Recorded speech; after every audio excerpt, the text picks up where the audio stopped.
दोस्तों, नमस्ते, जय माता दी। मैं अपने चैनल सोनम अवधी लोकगीत, नेहा अवधी लोकगीत दोनों पे आप लोग का स्वागत करती हूँ। और जितना गाना मैं गाती हूँ हमारे दोनों चैनल पे जाता है, तो आप लोग जाइएगा, ज़्यादा से ज़्यादा सपोर्ट कीजिएगा।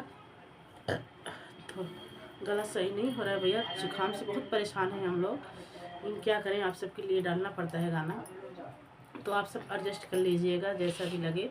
तो चलिए मैं सुनाती हूँ, आप लोग सुनिए।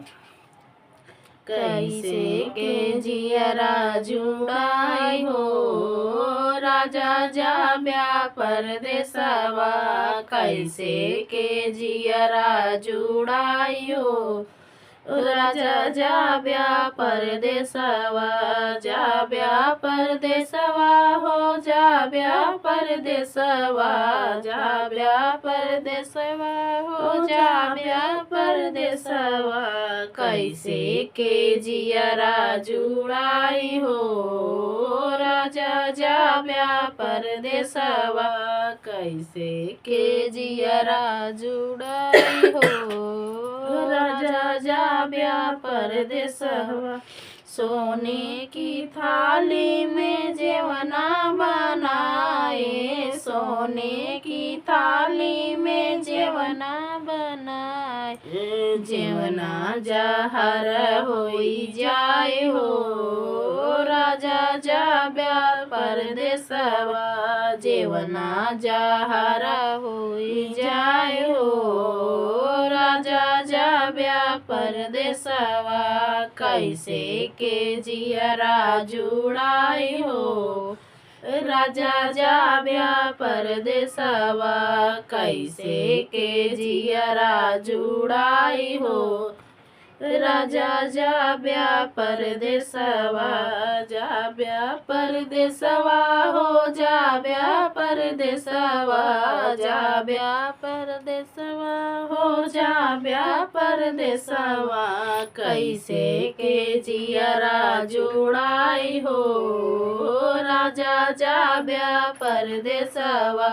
सोने का लोटा गंगा जल पानी, सोने का लोटा गंगा जल पानी। पनिया जहर होई जाई हो, राजा जा ब्या परदेसवा। पनिया जहर होई जाई हो, राजा जा ब्या परदेसवा।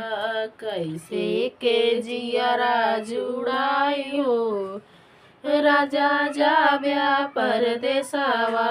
कैसे के जियरा जुड़ाई हो, राजा जा ब्या परदेसवा।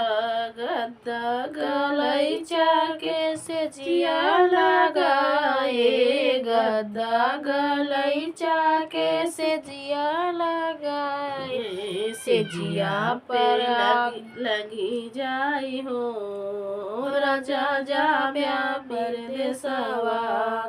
से जिया में आग लगी जाई हो, राजा जा ब्या परदेसवा। कैसे के जियरा जुड़ाई हो, राजा जा ब्या परदेसवा। कैसे के जियरा जुड़ाई हो, राजा जा ब्या परदेसवा। लाची लवंग रस बीरा जोराए, लाची लवंग रस बीरा जोराए।